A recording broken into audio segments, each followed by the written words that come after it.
నిజంగానే 7 తారీఖు నాడు మంత్రులు 7 తారీఖు నాడు మంత్రుల ప్రమాణ స్వీకారం 9 నాడు శాసనసభ్యులు ఇవాళ 19 తారీఖు 10 రోజులు కూడా కాలేదు ఆయన 10 రోజులకే వాడు తప్పక మాట మాట్లాడుతాడు ఊతపదం ఒకరు తిట్టినట్టు కాదు అది పక్కా తెలంగాణ వాళ్ళు మాట్లాడి ఇంకా చాలా మాట్లాడారు రంగ రకాలని అట్లా మాట్లాడుతూ మెల్లమెల్లగా యాసలకు వస్తాం మేము కూడా పబ్లిక్ యాసనే నచ్చుతుంది యాస మాట వచ్చు తెలంగాణ ఉద్యమకారులు తెలంగాణ బిడ్డలు మేమంతా కాబట్టి ఆ యాస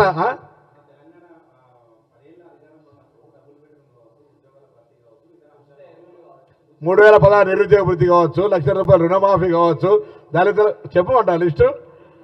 అరే అడిగి పబ్లిక్ అడిగే మార్పు కోరుకుంటారు మళ్ళీ ఊరికేనే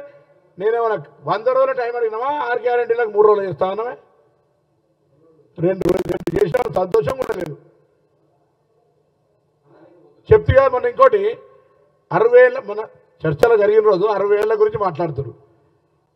మా ముఖ్యమంత్రి పోచారం శ్రీనివాసరెడ్డి దానం నాగేందర్ తలసాని శ్రీనివాస్ యాదవ్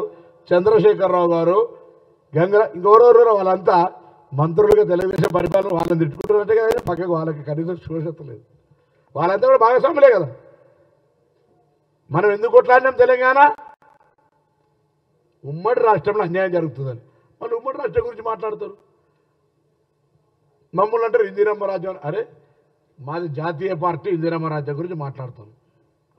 మీరు ప్రాంతీయ పార్టీ ప్రాంతీయంలో మీరు అధికారంలో ఉన్న 10 ఏళ్ళు ఏం చేశారో చెప్పండి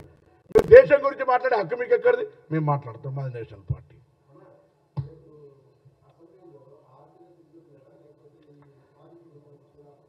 శాసనసభ వ్యవహారాల శాఖ మంత్రి చెప్తారు దానికి నేను ఐఎమ్ నాట్ ఓన్లీ కాన్ఫిడెంట్ నమస్కారం అందరికి ధన్యవాదాలు మీరు కూడా వాళ్ళ లెక్క తొందరపడకూడదు సహకరించు